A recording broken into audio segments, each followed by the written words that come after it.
কুসুম গরম পানি নিয়ম করে পান করতে পারেন। দিনে 2 থেকে 3 লিটার পানি পান করা উচিত। তবে ব্যক্তির শারীরিক অবস্থা অনুযায়ী এই পরিমাণ কম বা বেশি হতে পারে। সেই সঙ্গে ভিটামিন সি সমৃদ্ধ খাবার খান। কমলা লেবু, আমলকি, পেয়ারা ইত্যাদি খাওয়া উচিত। এই শীতকাল আনন্দদায়ক হবে, শীত উপভোগ করতে পারবেন। তো ভিউয়ার্স, নিশ্চয়ই বুঝতে পারছেন আজকের ভিডিওতে আমি আপনাদের জানাবো এই শীতে কুসুম গরম পানি খেলে যেসব উপকার পাবেন তার সম্পর্কে। তাহলে চলুন কথা না বাড়িয়ে মূল ভিডিওটি শুরু করা যাক।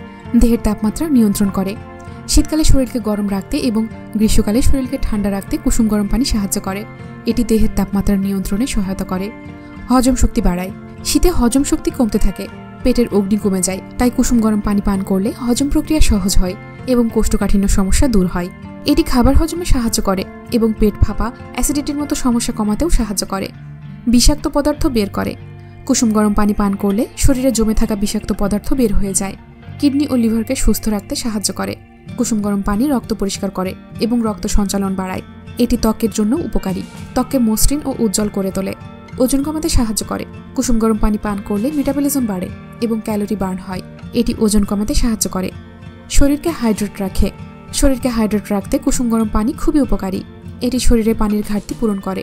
দাঁত ও মাড়ির স্বাস্থ্য ভালো রাখে। শীতে দাঁতের সমস্যা বাড়ে, তাই কুসুম গরম পানি দিয়ে কুলকুচি করলে দাঁত ও মাড়ি সংক্রান্ত সংক্রমণের ঝুঁকি কমে। মাথা ব্যথা কমাতে সাহায্য করে। শীতে মাথা ব্যথা বাড়ে, নাক মুখ বন্ধ হয়ে যায়। এ অবস্থায় কুসুম গরম পানি পান করলে উপকার পাবেন। গলা ব্যথা কমায়। শীতে গলা ব্যথা একটি সাধারণ বিষয়। এই সময় কুসুম গরম পানি পান করা ও গরম পানিতে অল্প পরিমাণ লবণ মিশিয়ে গার্গল করলে গলা ব্যথা থাকবেই না। বিশেষ করে গার্গল করার সময় দেখা যাবে মুখ দিয়ে ঘন ঘন লালা বের হবে। যত লালা বের করতে পারবেন তত দ্রুত সমস্যা থেকে মুক্তি পাবেন। তো ভিউয়ার্স, চলে এসেছে শীতকাল, তাই সুস্থ থাকতে চাইলে কুসুম গরম পানি সেবন করুন। আজকের ভিডিওটি এ পর্যন্তই। আশা করছি ভিডিওর তথ্যগুলো আপনার উপকারে আসবে। ভিডিওটি ভালো লাগলে লাইক ও সাবস্ক্রাইব করে আমাদের সাথেই থাকুন। ধন্যবাদ।